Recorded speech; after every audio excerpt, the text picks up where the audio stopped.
bendiciones. Mi nombre es Pedro Sauri, soy coach profesional de vida y ejecutivo y hoy me encuentro con el doctor Mauricio Conejo, quien es el director del Instituto de Neurociencia Cognitiva de Puerto Rico en su canal de YouTube Respirar y Vivir. Hoy vamos a estar hablando de un tema muy interesante, vamos a estar hablando sobre el mindfulness o conciencia plena y el doctor nos va a estar ayudando para entender un poco más algunas de las dudas que podamos tener sobre el tema y profundizar en ese tema tan importante y tan interesante para lo que es el bienestar, la plenitud y la salud mental de todos nosotros los seres humanos. Así que doctor, bienvenido, muchas gracias por estar con nosotros. Pedro, gracias por la invitación, gracias. Para mí realmente es motivo de felicidad compartir en este espacio, que me hayas convocado, que estemos acá y que estemos hablando de este tema. Creo que lo resumiste bastante bien en términos de la introducción.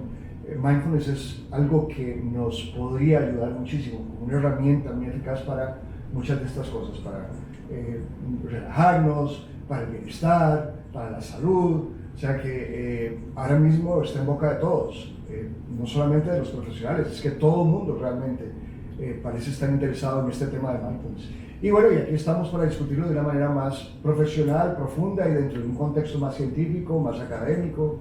Así que me parece excelente este espacio que has creado y la oportunidad que nos estás dando de poder llevar este mensaje, de hablar sobre la importancia de esta práctica, los beneficios que tiene a nivel físico, a nivel psicológico, pero también verlo desde un punto realmente científico, qué es lo que está sucediendo en el cerebro cuando practicamos mindfulness. Entonces, yo creo que esto es importante. Sí, a mí me parece muy interesante, doctor, cuando usted puntualiza desde un punto científico, porque milenariamente se ha asociado el mindfulness con algún tipo de religión o práctica espiritual, pero cuando usted dice, vamos a verlo desde un punto científico, es interesante porque se sale ya de cualquier credo, de cualquier filosofía o de cualquier tipo de religión para que forme parte del bienestar integral, de la salud del ser humano y cómo esos beneficios pues aportan a que nosotros, no importando cualquier credo que nosotros estemos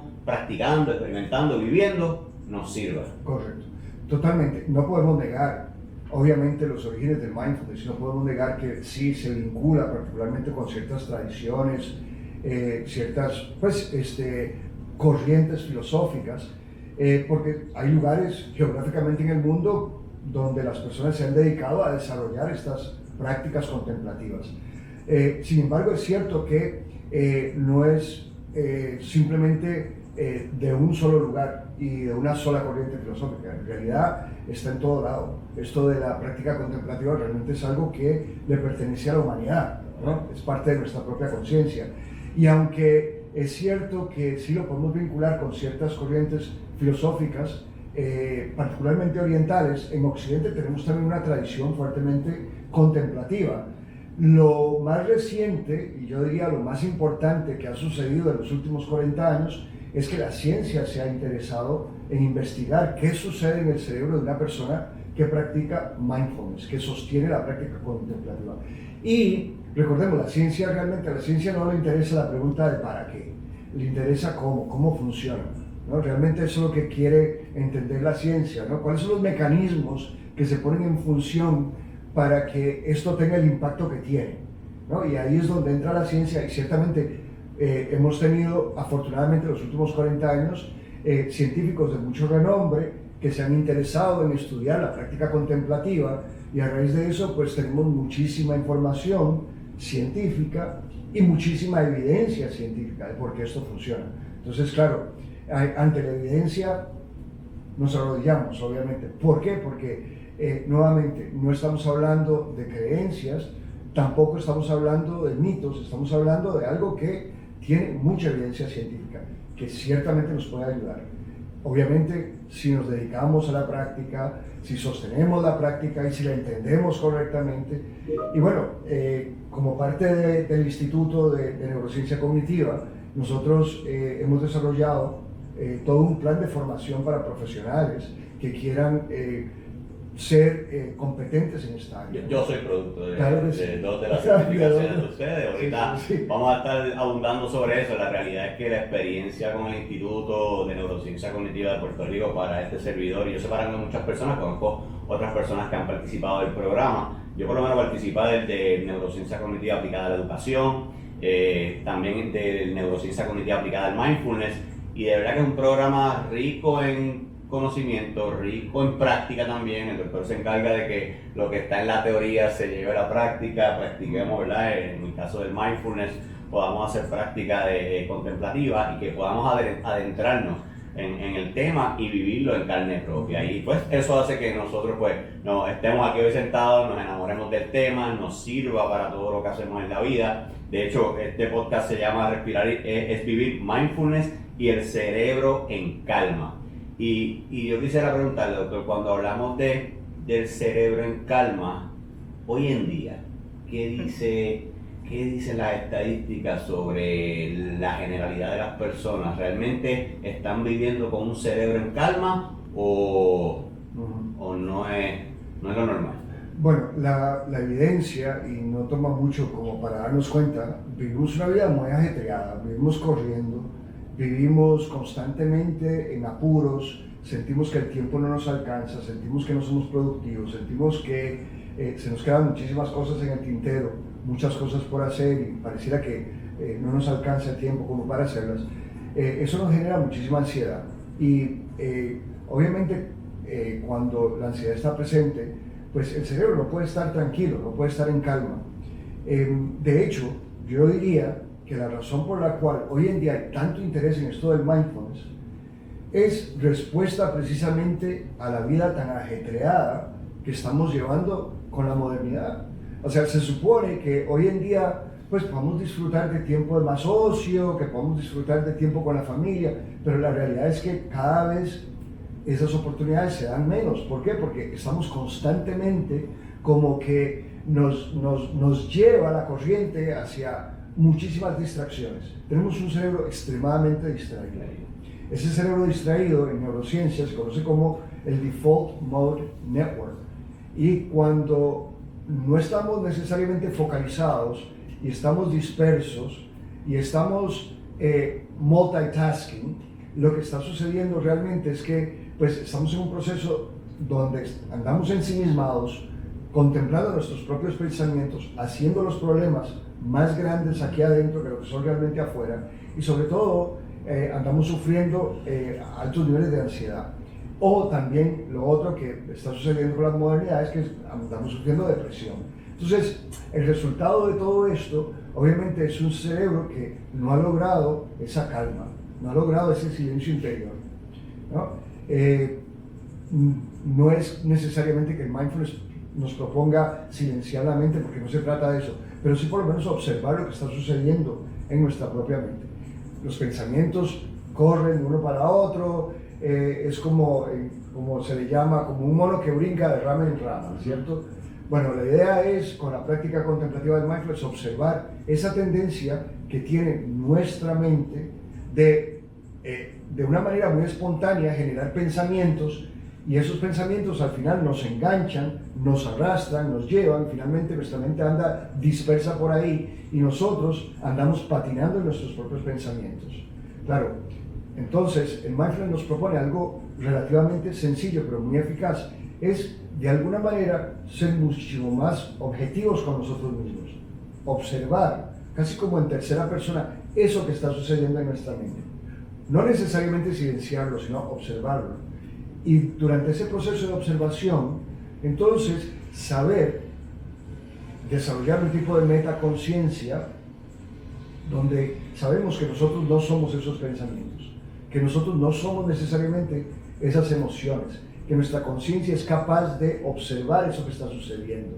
Y es en esa observación que podemos entonces tener una visión más clara, podemos también enfocarnos un poco más en aquellas cosas que son realmente importantes, podemos en cierto modo aclarar el camino y podemos estar más cómodos, más a gusto con nosotros mismos y podemos entonces discriminar cuáles son aquellas cosas que verdaderamente necesito hacer en este momento, cuáles no, cuáles son aquellas cosas que me preocupan de forma innecesaria porque al final me generan angustia y me generan sufrimiento y en realidad no deberían, porque pues al final no hay nada que pueda hacer acerca de ellas, o aquellas cosas que verdaderamente por las cuales puedo hacer algo, pues entonces manos a la obra a realizar algo, ¿no? Eso me recuerda a Thich Nhat Hanh. Thich Nhat Hanh dice que debemos utilizar las 3Ds.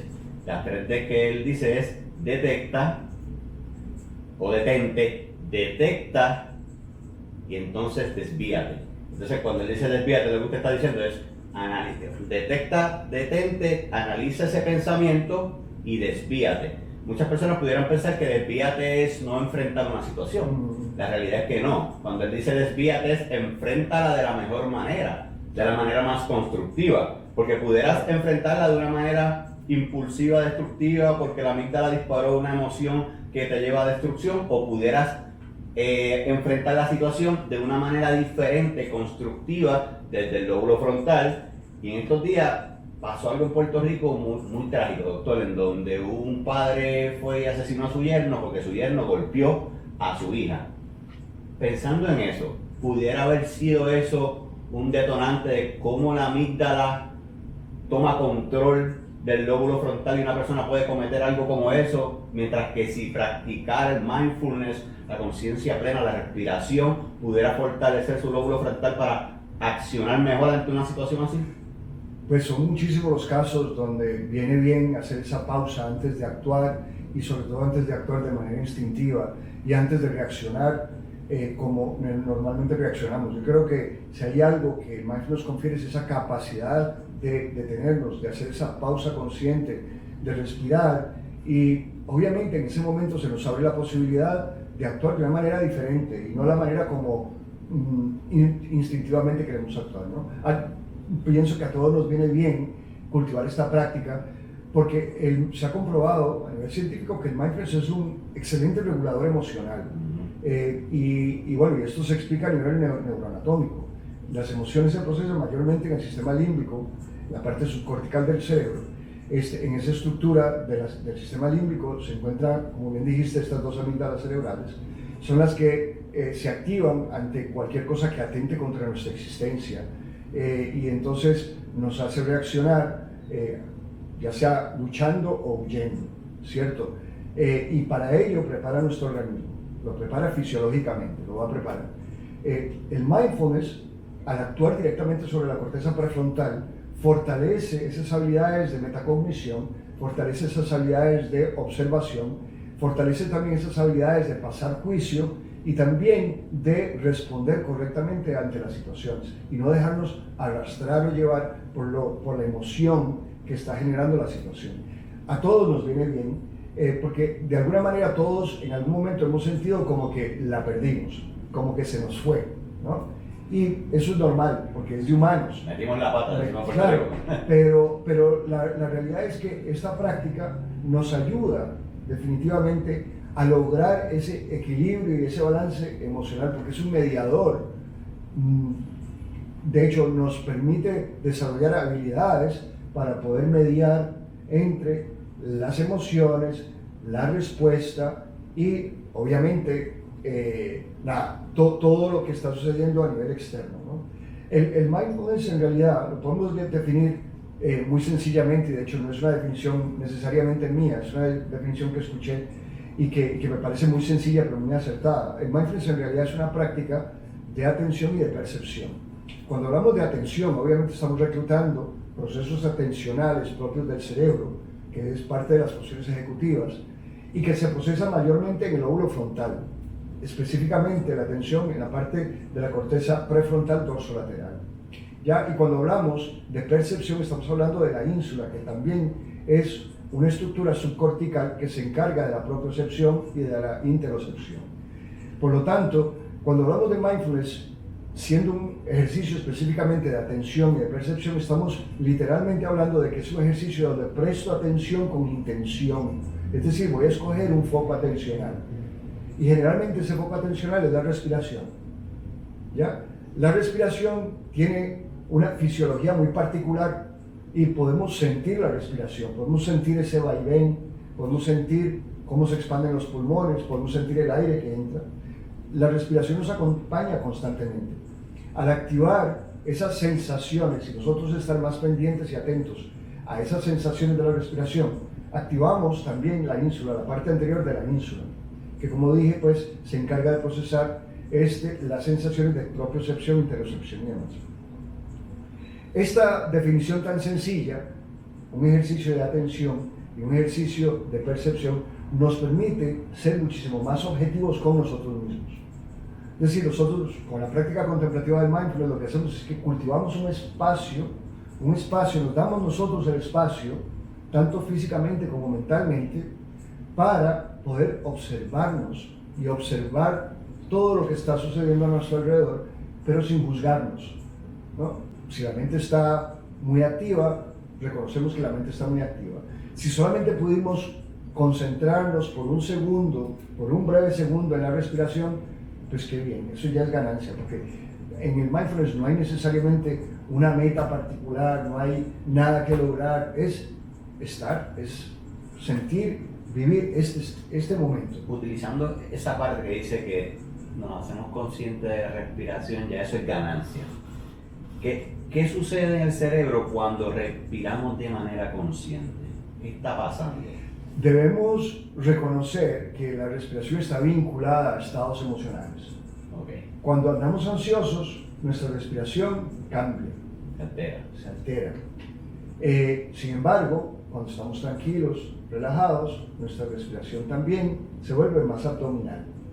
Con la práctica del mindfulness, aunque no estamos buscando necesariamente controlar la respiración, porque lo que hacemos es que soltamos la respiración y simplemente observamos, sentimos la respiración, conectamos con la respiración. De hecho, una práctica es el conteo de la respiración. Puedo hacerme muy consciente de la inhalación y de los pequeños detalles muy propios de la inhalación, sentir el aire que entra por las fosas nasales, cómo expande los pulmones, todo eso con un particular, parte fisiológica de la misma respiración, y seguirlo y hacernos muy conscientes de ello, ¿ya? Y podemos exhalar, y cuando terminamos el ciclo de inhalación y exhalación, contamos 1, y luego así sucesivamente hasta llegar a 10, ¿no? Que la mente pues me presenta una serie de pensamientos desfilando allí, ¿no?, al frente, pues simplemente los dejamos pasar y que se disipen como nubes. Que de pronto me doy cuenta de que había enganchado con un pensamiento, me alejé de la respiración, no estoy pendiente de la respiración, pues ahí me doy cuenta, suelto, y entonces con amabilidad volvemos a la respiración y empezamos el conteo. ¿Por qué? Porque ese regresar al conteo de manera consciente es un volver en sí mismo, es habitar este espacio, es sentirnos que habitamos en nuestra propia piel, es estar cómodos y a gustos acá. No, es sabiendo que este momento en sí mismo está bien, que puedo estar bien en este instante. Y por eso es que también, y lo mencionaste al principio, el mindfulness es una herramienta que nos ayuda a cultivar el bienestar. Estar bien, y estar bien en cualquier lugar, estar bien con cualquier situación. Parte de ese bienestar es producto de lograr ecuanimidad, de lograr estar bien ante el dolor, porque generalmente la tendencia es que queremos huir del dolor, no queremos enfrentarlo, y estar bien ante el placer y la felicidad, porque pues la tendencia es aferrarnos, a no soltar, ¿no? Me siento feliz y esto se siente tan bien que apego. Entonces el mindfulness nos propone un estado de ecuanimidad donde podemos estar en equilibrio y podemos estar bien ante cualquiera de esas dos situaciones. Obviamente el dolor es real y la felicidad también es real, y de hecho se experimenta en la vida, pero no se experimentan de forma perpetua, sí, las perpetuamos a veces. No, oscilamos como un péndulo, vamos de un lugar hacia el otro, ¿no? Y la idea es buscar ese balance, ¿no? Y eso es lo que nos propone el mindfulness. De hecho, cuando pensamos sobre algunas de las bondades del mindfulness, ¿no?, algunas de las características o habilidades que nos permite desarrollar la práctica contemplativa del mindfulness, vemos que lo primero que notamos es que pues, la persona se convierte mucho más tolerante y no se juzga tan duramente a sí mismo. La tendencia es que nosotros somos muy duros con nosotros, nos exigimos demasiado, nunca hacemos las cosas bien, siempre nos estamos quejando porque, exacto, el látigo lo tenemos siempre en la mano. Y el mindfulness nos ayuda a soltar un poquito, no se trata de mí, no debo cogerlo personal, soltar y vivir más más cómodo con el momento. Y de hecho, entre las muchas cualidades que el mindfulness nos ayuda a desarrollar, están pues actitudes prosociales también, a observar realmente al otro, a conectar con el otro, a que genuinamente surja dentro de nosotros aquel anhelo de apoyar al otro y de darle la mano al otro. Entonces, pues, a nivel individual vamos a ver que el mindfulness nos confiere muchísimos beneficios, pero esos beneficios también se van a ver a nivel social, a nivel comunal, a nivel global. Es decir, en la medida en que más personas practican mindfulness y desarrollan estas habilidades prosociales, de tolerancia, de compasión, de altruismo, pues entonces vamos a tener también una sociedad muchísimo más tolerante, más compasiva, más altruista, ¿no? Claro. Somos la suma de los individuos, ¿no? En el fondo eso es lo que somos. Y por eso pues, quizás ahora también vemos que hay muchísimo interés de desarrollar programas de mindfulness en las escuelas, programas de mindfulness en las corporaciones, programas de mindfulness en diferentes lugares de la sociedad, porque sabemos que cuando el individuo está bien, la sociedad está bien. Cuando el individuo tiene actitudes prosociales, la sociedad se vuelve una sociedad más justa también. Entonces vemos que no es solamente a nivel individual, digo, a nivel individual definitivamente vamos a ver muchísimos beneficios, pero lo vamos a ver también a nivel colectivo. Así que yo creo que, a ver, la invitación es esa, ¿no? Vamos a darle una oportunidad a esto, vamos a mirarlo de una manera objetiva y vamos a estudiarlo para ver realmente que si lo adoptamos como una práctica y lo sostenemos, vamos a ver muchísimos beneficios. ¿Existe alguna diferencia, Mauricio, cuando estábamos hablando de la respiración, sobre o entre respirar por la nariz o la boca? Cuando practicamos mindfulness, generalmente inhalamos por la nariz, exhalamos por la nariz, y no tratamos de controlar la respiración, simplemente permitimos que la respiración naturalmente se haga más diafragmática, pero que sea el resultado natural de una mente más tranquila, más calmada y de un estado de relajación natural del cuerpo, ¿ya? Realmente el mindfulness es un ejercicio corporal también. Necesitamos del cuerpo, necesitamos para la práctica formal, necesitamos tener una postura donde podamos sentarnos y mantenernos mínimo 10, yo diría 5 minutos, 10 minutos, y estar ahí presentes con nuestra respiración. Ahora, es importante mantener la espalda derecha, no movernos tanto y habitar el cuerpo, ¿no? Como quien dice, ¿no? Y luego soltar la respiración para que se dé de manera natural, pero sí siguiéndola con nuestra capacidad atencional, siguiendo la respiración. Y lo que nos sorprende muchas veces es que en la medida en que pasa el tiempo y sostenemos nuestra atención en la respiración de manera muy natural se va haciendo más profunda, se va haciendo mucho más diafragmática y no lo estamos forzando. Es el resultado natural de la práctica. De la misma manera como en el mindfulness no estamos buscando ser ni más tolerantes ni necesariamente más compasivos. Eso es como un efecto secundario de la misma práctica. Si al final, si cultivamos esta práctica diariamente, vamos a vivir más conscientes.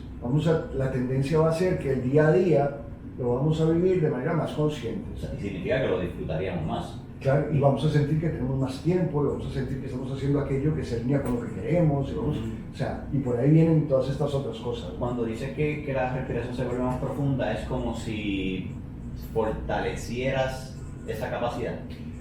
Sí, por lo menos la reconocemos y al reconocerla podemos regresar, ¿no? Y saber que para nosotros esa capacidad de respirar de forma más diafragmática y profunda está ahí, está disponible y que podemos acceder a ella en cualquier momento. La respiración por eso es que es el foco atencional, porque inmediatamente cuando conectamos con la respiración nos damos cuenta cómo está nuestra mente. Si nuestra respiración está muy acelerada, posiblemente nuestra mente esté muy agitada, ¿no? Y si nuestra respiración está más tranquila, posiblemente nuestra mente también esté más tranquila. La idea es que en el fondo también el cuerpo y las sensaciones corporales van a ser un reflejo también de nuestra mente, ¿no? Es decir, una persona que tiene algún tipo de afectación a nivel psicológico, eventualmente también esa aflicción se le va a manifestar a nivel corporal, en algún tipo de enfermedad. Pues con el mindfulness estamos cultivando estados de tranquilidad, de relajación, de bienestar, que son, yo diría, como efectos secundarios de hacer la práctica, porque no es necesariamente lo que estamos buscando, pero se dan. Escuchando eso, doctor, yo ahora lo practico y cuando impactamos empresas o personas en coaching grupal o en coaching de equipo o individual, practicamos siempre el mindfulness y noto que a veces cuando se le pregunta a la gente qué experimentaste, qué viviste, algunos hasta con vergüenza sienten que decir que se estaban quedando dormidos es como que algo malo. Y yo les digo al revés, es una bendición porque hay gente que hasta bebiendo químicos no logran conciliar el sueño y ya vemos ahí un efecto, ¿verdad?, de bienestar en que una persona que practicó una meditación guiada de 5 minutos dijo, experimenté sueño, como que me va quedando dormido.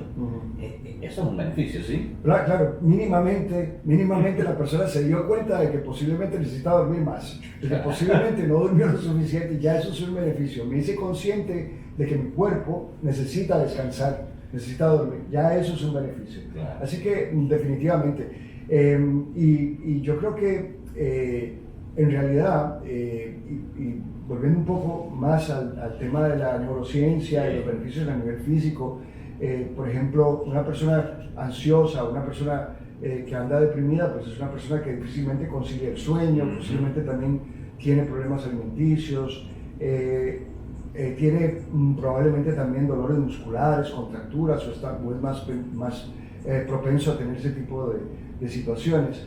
El mindfulness se ha estudiado que ayuda, por ejemplo, a las personas que sufren de dolor crónico, personas que tienen fibromialgia, personas que tienen problemas del sueño. Definitivamente hay muchísimas investigaciones científicas que hablan sobre cómo el mindfulness ayuda a estas personas, ¿no? Así que igual, haciendo una búsqueda podemos ver realmente todas las bondades y beneficios del mindfulness. Y bueno, extender una invitación, ¿no?, a la práctica. Claro. Yo siempre digo, hablar de mindfulness y no practicar mindfulness es como ir a un restaurante, ver un menú y no probar el plato, ¿no? Así que yo diría que lo más importante de todo esto, además de que bueno, está bien hablar a nivel conceptual y a nivel académico y científico de todo esto, lo más importante es la práctica. La práctica es realmente lo más importante. Y la práctica tampoco no es que sea muy difícil, como ya dije, ¿no? Todos sabemos cómo dirigir nuestra atención, pues es cuestión de utilizar esa capacidad que ya todos tenemos de dirigir nuestra atención. Escogemos un foco atencional, en este caso la respiración, y por unos 5, 10, el tiempo que tengamos, vamos a mantenernos focalizados en la respiración, muy pendientes y atentos a cuando nuestra mente divague, porque va a pasar, o sea, la mente va a divagar, ¿no? En el momento en que eso suceda, lo importante es estar muy atentos y pendientes para que, estoy divagando, no estoy prestando atención a la respiración. Con bondad y amabilidad regreso y vuelvo y presto atención a la respiración. Y ahí vuelvo otra vez y retomo, ¿no?, nuevamente, pero sin juzgarnos, sin pelear el proceso, sin tampoco obligarnos a nada, y de una manera muy natural. Y nos damos cuenta que tenemos el control de que ese pensamiento no nos controle, sino que yo pueda volver a lo que yo estoy decidiendo hacer, no lo que el pensamiento me está diciendo que haga, lo que yo decido hacer en este momento. Correcto. Perfecto, doctor. Entonces, cuando hablamos de todo esto de neurociencia, psicología, el cerebro, hay un término que cuando yo lo conocí me pareció espectacular, es como un superpoder, la neuroplasticidad. Y como la próxima pregunta es, ¿cómo influye el mindfulness en la neuroplasticidad? Por favor, ayúdenos definiendo neuroplasticidad y luego cómo el mindfulness influye. En neurociencia, la neuroplasticidad es la capacidad que tiene el cerebro de cambiar y de cambiarse a sí mismo en base a experiencias sucesivas de vida. Todas las experiencias que tenemos tienen el potencial de cambiarnos. Y bueno, la pregunta es, dentro de 3 años mi cerebro va a ser el mismo que tengo ahora, y la respuesta es no, va a cambiar porque constantemente tenemos nuevas experiencias y en base a esas experiencias nuestro cerebro se va a adaptar, y es esa capacidad de adaptación que tiene nuestro cerebro que hace que al final terminemos con un cerebro diferente. Es, en otras palabras, la plasticidad es la capacidad que tiene nuestro cerebro de cambiar.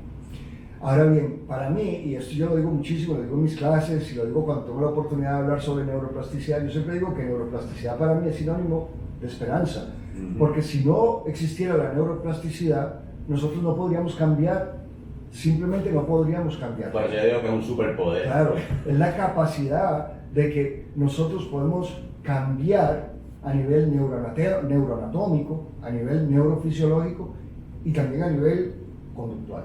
Podemos cambiar la manera como nosotros nos comportamos, ¿no? Entonces, la neuroplasticidad es importante entender cómo funciona, ¿no? ¿Cuáles son los mecanismos de la neuroplasticidad?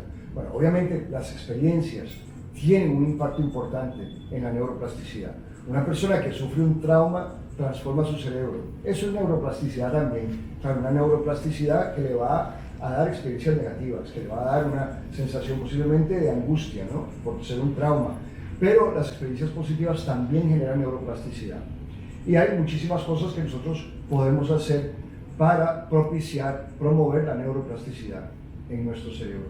Y una de ellas es la práctica del mindfulness también. Se ha comprobado que sí, que definitivamente el mindfulness no solamente cambia nuestro cerebro a nivel neuroanatómico, también a nivel neurofisiológico. Y sin lugar a duda también a nivel conductual, definitivamente vamos a responder ante la vida de manera diferente. Por lo tanto, a nivel micro, a nivel celular, vamos a ver cambios. A nivel de redes atencionales, redes de núcleos de neuronas, comunicándose unas con otras, etc., vamos a ver cambios. Vamos a ver al final también cambios, como ya dije, a nivel de comportamiento, de conducta. Súper, o sea que practicando el mindfulness, este superpoder que ya tiene nuestro cerebro de poder adaptarse, de cambiar con las experiencias y de poder enfrentar cualquier cosa que la vida nos ponga de frente, con el mindfulness se potencia, se fortalece. Claro, la neuroplasticidad requiere que obviamente le presentemos al cerebro algún reto, por eso para propiciar la neuroplasticidad es importante asumir retos en la vida, aprender cosas nuevas, atrevernos a viajar, aprender un nuevo instrumento musical si ya sabemos uno, o aprender un nuevo idioma si ya sabemos dos. O sea, cualquier cosa que sea retante para nuestro cerebro hace que nuestro cerebro pues asuma ese reto y cambie y genere esa neuroplasticidad.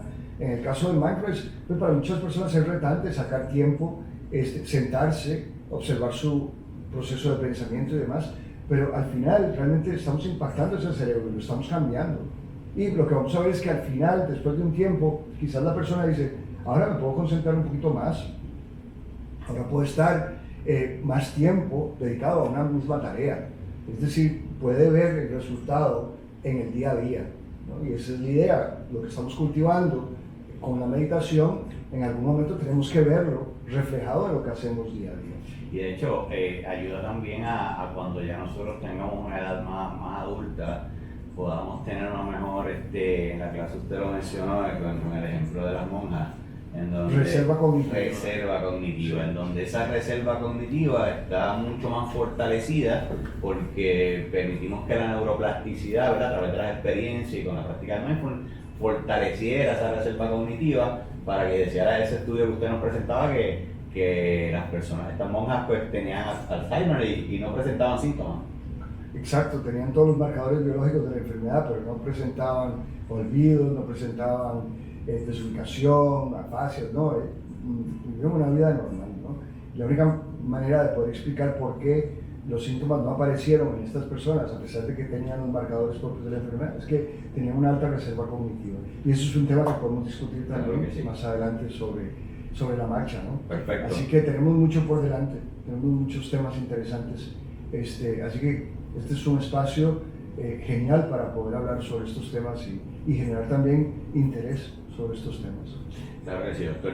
La próxima pregunta dice, ¿qué mitos existen sobre el mindfulness que la ciencia puede aclarar? Bueno, yo creo que mitos hay muchísimos sobre el mindfulness, ¿no? Uno de ellos es que el mindfulness requiere poner la mente en blanco, ¿no? Ya dijimos que pues, eso es imposible, poner la mente en blanco. Lo que sí podemos hacer es hacernos más conscientes de la actividad mental e incluso hacernos más conscientes de esos espacios que se producen entre pensamiento y pensamiento. Así que ese es un mito, obviamente que está muy propagado a nivel cultural, como que es que para meditar debo dejar la mente en blanco, y no es así, posible. no es posible. Hay muchísimos otros mitos, ¿no? Por ejemplo, que el mindfulness solamente se puede practicar sentado, cuando en realidad el mindfulness se puede practicar sentado, acostado, mientras camino. Simple y sencillamente que la práctica sentado se conoce como una práctica formal, donde yo escojo un espacio y escojo un tiempo determinado para cultivar esta práctica, donde realmente me enfoco durante ese periodo en fortalecer esa práctica.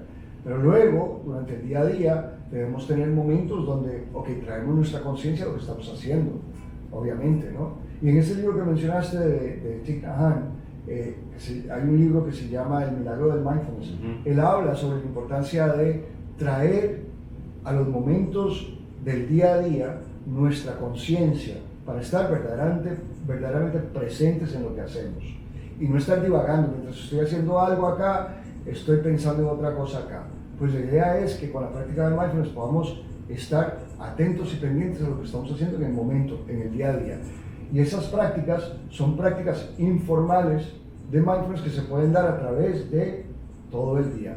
Ahora bien, ese es un mito de que para practicar meditación debo estar siempre sentado. Y bueno, sí, yo diría que es uno de los requisitos cultivar la práctica formal mientras estamos sentados, ¿no? Como dije, el MBSR, Mindfulness Based Stress Reduction, que es el protocolo más utilizado en investigaciones de mindfulness, nos dice que una persona, para ver esos cambios de los que hablábamos, neuroanatómicos, neuroestructurales y conductuales, debe practicar mínimo 8 semanas por un promedio de 20 minutos todos los días. Y ahí entonces, cumulativamente, vamos a ver cómo realmente se manifiestan los beneficios propios de la práctica, ¿ya? Entonces, por eso es importante la práctica formal.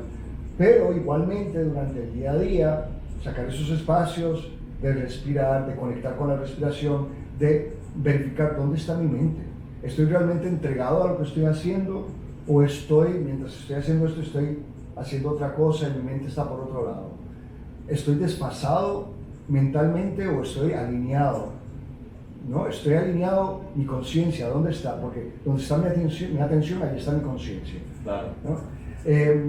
Otro mito muy propagado es que el mindfulness es una práctica oriental budista, totalmente erróneo. Si bien es cierto que tiene raíces, orígenes en prácticas contemplativas del Oriente, pero como dije, en Occidente tenemos también una riqueza muy grande de prácticas contemplativas. Así que ese es un error también, pensar que es una práctica oriental, ¿no? Y como ya dijimos, queremos establecerlo y dejarlo claro, el mindfulness en este momento en Occidente está dentro de un contexto altamente científico y académico. Y nos hemos quedado con la esencia misma de lo que funciona a nivel del mindfulness, que es decir, prestar atención con intención al momento presente sin juzgar la experiencia, ¿no? Esa es parte de la definición del constructo del mindfulness, en otras palabras, ¿no? Así que hay muchísimos más mitos, pero bueno, estos son algunos, ¿no? Sí, son algunos, y para conocer algunos ya luego tendremos tiempo para hablar de los mitos. ¿Puede el mindfulness realmente reducir la ansiedad de manera clínica? Sí, hay muchísimos estudios que comprueban que la persona que es capaz de sostener la práctica por un periodo determinado de tiempo empieza a reducir también esos periodos de ansiedad, momentos de ansiedad, esa tendencia a andar ansioso, y nuevamente hay muchísimas investigaciones sobre el tema. Así que, de hecho, el mindfulness realmente no cura nada. Me preguntaba, bueno, el mindfulness, ¿cómo es que trabaja el tema del dolor, por ejemplo, el dolor crónico, ¿no? Y en realidad, bueno, no es como que el mindfulness le quite el dolor a la persona, es simplemente que el mindfulness nos presenta una posibilidad de relacionarnos con el dolor de una manera diferente. O sea, si el dolor antes yo lo resistía y me agobiaba, ahora con el mindfulness aprendo a relacionarme con el dolor, pero desde otro espacio, no desde la frustración, sino desde la observación y sin juzgarlo. Y bueno, dirán, bueno, eso suena fácil decirlo, muy difícil en la práctica, pero en realidad personas que padecen dolor crónico, padecen fibromialgia, que practican mindfulness, definitivamente dicen, bueno, no es que el dolor haya desaparecido, no es que la intensidad del dolor haya cambiado, es que realmente ya no me afecta tanto a nivel emocional, ya no me frustro tanto, ya no me agobia tanto, ya no sufro tanto el dolor, ¿no? Entonces ahí hubo un cambio. El mindfulness no cura nada en realidad, pero sí nos ayuda a tener una relación con nuestra vida muy diferente a la que normalmente tenemos. Sí, propició una transformación de la experiencia, de cómo la persona vivía la experiencia antes del mindfulness a cómo la está experimentando ahora, que pues en cierta forma el dolor está, pero no está como estaba antes. Lo está viviendo de una manera diferente porque el mindfulness le está ayudando a verlo de una manera distinta, a experimentarlo de una manera distinta por la práctica. Correcto. Próxima pregunta, doctor, y ya nos queda una más para poder finalizar este primer podcast. Para quienes sienten que no tienen tiempo, ¿cómo pueden comenzar a practicar el mindfulness en 5 minutos diarios? Excelente. Yo generalmente uso una analogía, más bien una estadística sobre el tiempo, y es la siguiente, ¿no? Una persona que medite mindfulness todos los días por 20 minutos realmente le está invirtiendo solamente el 1% del día a la práctica contemplativa del mindfulness. 20 minutos representan un 1%. Pero ese 1% va a tener un impacto enorme en el otro 99% del día. Entonces, a nivel de inversión, es una buena inversión. 20 minutos de mindfulness. Claro, por el 99%, porque me va a impactar positivamente el otro 99% del día. Entonces, si lo vemos de esa manera, ok, ya nos abrimos en cierto modo a pensar que 20 minutos no es mucho, realmente no es mucho. Ahora, si es mucho y pensamos que es mucho, podemos empezar con menos, podemos empezar con 10. Y si la persona tiene algún trastorno atencional, pues puede empezar con 5 o con 3, no importa. Lo importante es empezar y sostenerlo, ¿no? Pero volvemos, yo creo que lo más importante es darnos cuenta de los beneficios que podemos lograr a través de la práctica. Saber que el tiempo que vamos a invertirle es una muy buena inversión a nivel de bienestar, a nivel de salud, tanto física como mental. Y tercero, la realidad es que muchos de los beneficios quizás nosotros no lo vamos a ver nosotros mismos, pero las personas alrededor nuestro sí. Y entonces, de esa manera, nosotros vamos a ver que la práctica que estoy sosteniendo día a día del mindfulness, realmente no solamente me está impactando a mí, es que está impactando a las personas que están alrededor de mí. Así que yo pienso que si tomamos la decisión de empezar, creo que lo mejor es la disciplina. Como todo, esto requiere disciplina. Ahora bien, como dije, MBSR dice 8 semanas, 20 minutos, todos los días. Bueno, quizás voy a empezar con 10 minutos, pero voy a sostener esa práctica. Esto es como ir al gym. O sea, yo no puedo pretender ir al gym por dos horas, después dejar de ir y en 2 semanas pensar que voy a tener fuerza y flexibilidad, ¿no? Sin embargo, si voy todos los días, por lo menos 3 veces por semana, 20 minutos, al final de un mes, cuando necesite levantar algo pesado, me voy a dar cuenta que tengo más fuerza, más flexibilidad y de hecho voy a ver que lo que hice realmente ahora lo puedo utilizar levantando ese peso. Igual con el mindfulness, requiere esa disciplina, sostenerla. Y darnos cuenta que a veces esos 20 minutos y hasta puede ser 1 hora, la pasamos scrolleando en Facebook, en Instagram. Totalmente. O sea, entonces, ¿qué estamos haciendo ahí? ¿Qué estamos consumiendo? Estamos viendo todo lo que nos está entrando. Y eso es un buen punto porque la mayoría de nosotros nos dicen, La película dura 2 horas y media y no tenemos problema con eso, pero 20 minutos vemos como que, ¿en serio 20 minutos? Realmente no es tanto. Y no tienen que ser 20 minutos, es lo que nos propone el protocolo de mindfulness, pero pueden ser 10 minutos, pueden ser 5 minutos, lo importante es hacerlo todos los días. Y eso me lleva a pensar que pudiéramos estar siendo adictos a la distracción. Sí, totalmente. Somos adictos a la distracción, porque entonces estoy buscando todo el tiempo algo que me distraiga. Claro, no puedo estar conmigo. Exacto, que me aleje de mí mismo. Me dificulta estar conmigo, pues me voy a empezar a distraer con todo lo que está alrededor. Totalmente, adictos a la distracción. Qué bien. Sí. Bueno, última pregunta, doctor, para terminar este primer episodio. ¿Qué estudios recientes respaldan mindfulness para la salud cerebral? Bueno, nuevamente hay muchos estudios, sí.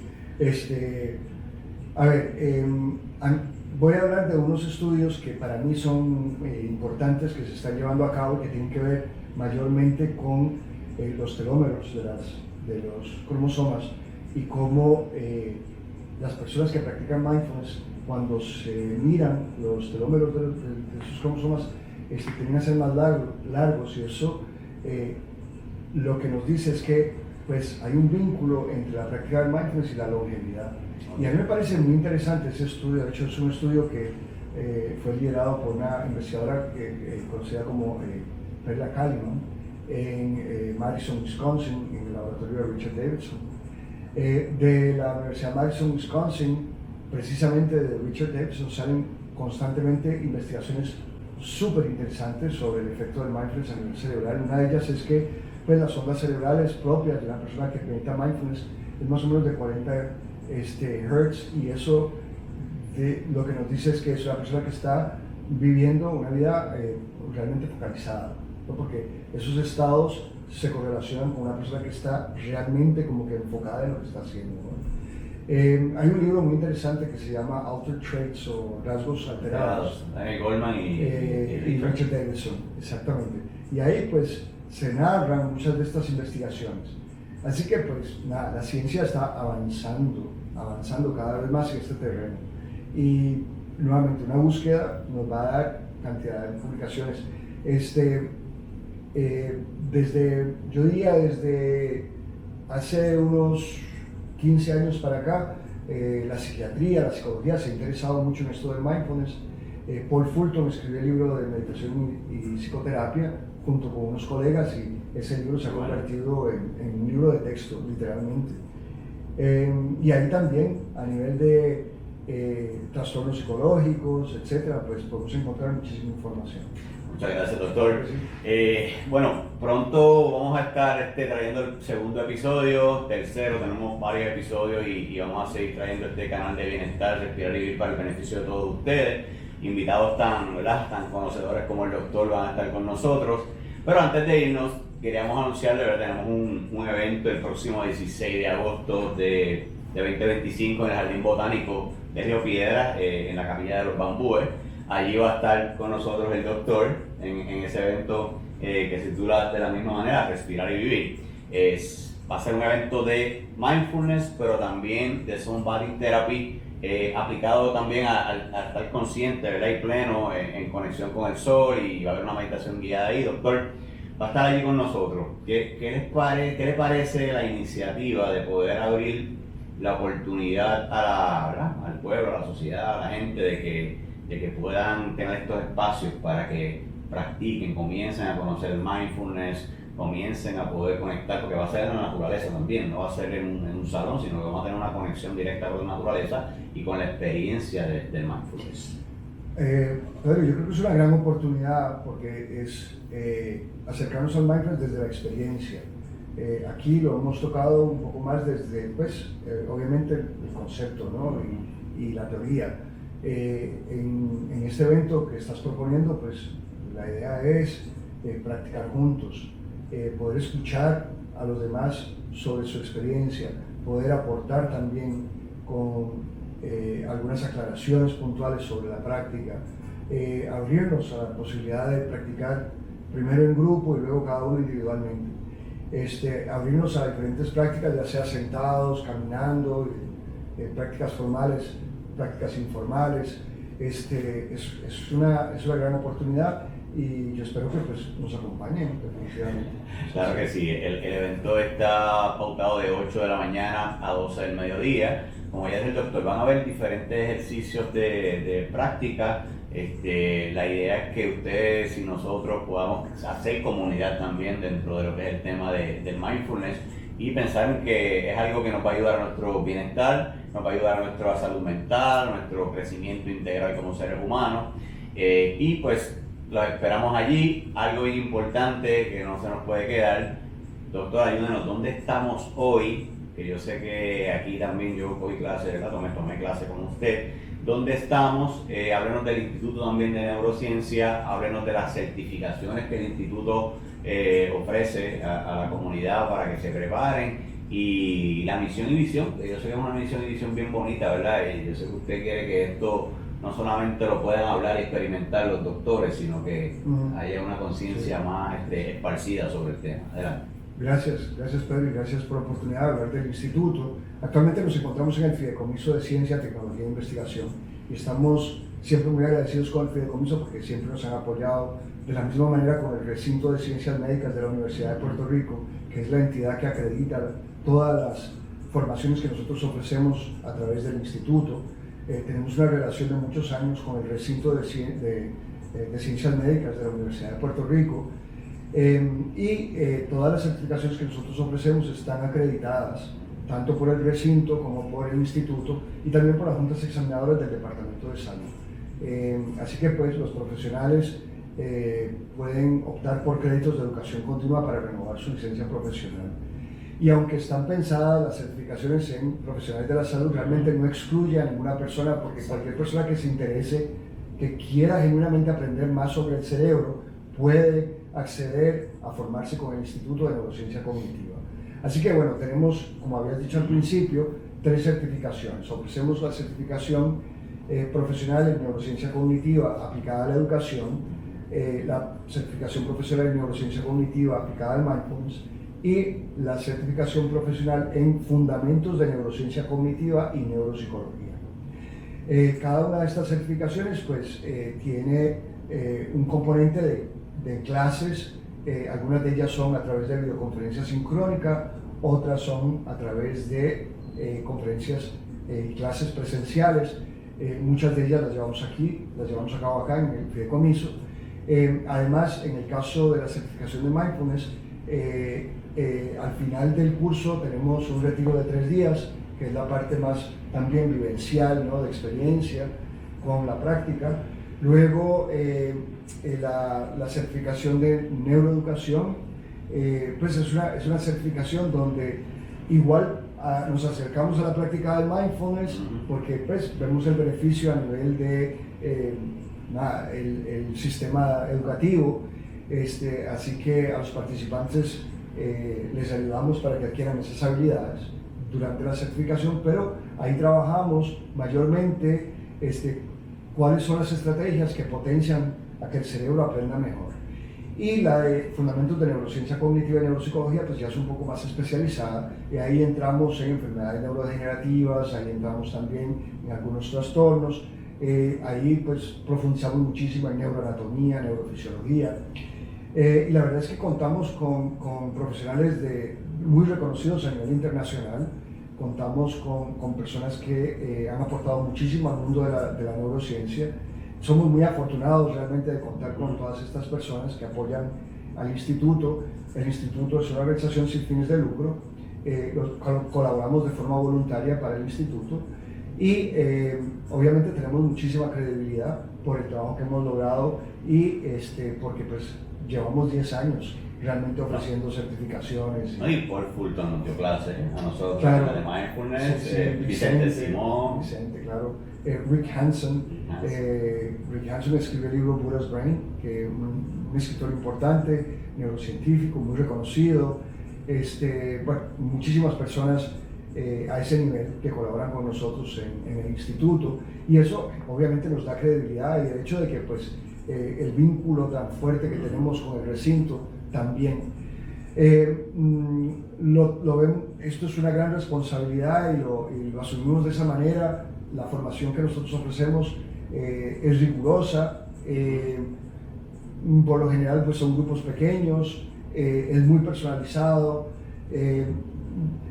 tiene unos componentes que no son tradicionales en cuanto a la formación, porque además de todo el componente académico, el contexto de los conceptos y demás, pues lo aterrizamos a la práctica siempre. O sea que no se queda en el aire como un concepto, sino que siempre damos pautas de cómo traer esto a la práctica para mejorar el bienestar, la calidad de vida, ¿no? Claro, yo creo que eso es un diferenciador muy significativo en el caso mío, que también pues trabajo impactando gente y todo eso en el desarrollo personal, el desarrollo profesional. Todo lo que pude aprender en la certificación lo llevo rápido a la práctica, porque pues nos están mostrando no solamente la teoría, sino nos están mostrando cómo se hace, te tomas el tiempo de explicarlo bien y de cada parte, cualquier pregunta la respondes con total apertura. Así que yo creo que es una buena oportunidad para todos aquellos que nos estén viendo y que estén interesados en el tema de poder desarrollar nuevas habilidades, nuevos conocimientos que les ayuden no solamente a ellos, sino a los que están alrededor de ellos. Como decía ahorita, lo que hacemos para nosotros trasciende e impacta al que nos rodea. Una particularidad de las certificaciones es que atrae a muchos profesionales que ya tienen maestría, ya tienen doctorado y obviamente se han dado cuenta de que necesitan más conocimientos sobre neurociencia y necesitan adquirir más habilidades, destrezas en el área de neurociencia, y entonces pues nosotros estamos ahí precisamente para llenar esas necesidades. Es a modo de lo que se conoce en España o en Latinoamérica como un diplomado, acá pues se conoce como certificado, y obviamente pues las acreditaciones que tiene, ¿no? Y en el caso por ejemplo de la certificación de Mindfulness a través del IMP que lidera Paul Fulton en Harvard, nosotros acreditamos la certificación a través de la American Psychological Association para los participantes que viven en Estados Unidos y trabajan en Estados Unidos. Así que bueno, realmente no hay una certificación o certificaciones que tengan estas credenciales. Sí, es un boost totalmente a tu experiencia como profesional y a tu resumen y a lo que tienes en tu bagaje. Algo que se nos quede, yo creo que estamos bien, les agradecemos por la sintonía, ya pronto vamos a tener el episodio número 2, así que estén pendientes. Recuerden ir a buscar el Instituto de Neurociencia Cognitiva de Puerto Rico, buscarlo en redes sociales. Neurocognición.info. Neurocognición.info. Ahí van a conseguir todo, así fue que yo lo hice y hoy en día cuento con 2 certificaciones del instituto, me han ayudado mucho, así que los recomiendo totalmente. Últimas palabras, doctor, para quienes nos están viendo. Bueno, recordarles sobre la actividad que vamos a tener y espero que nos acompañen. Para mí va a ser un placer compartir con ustedes.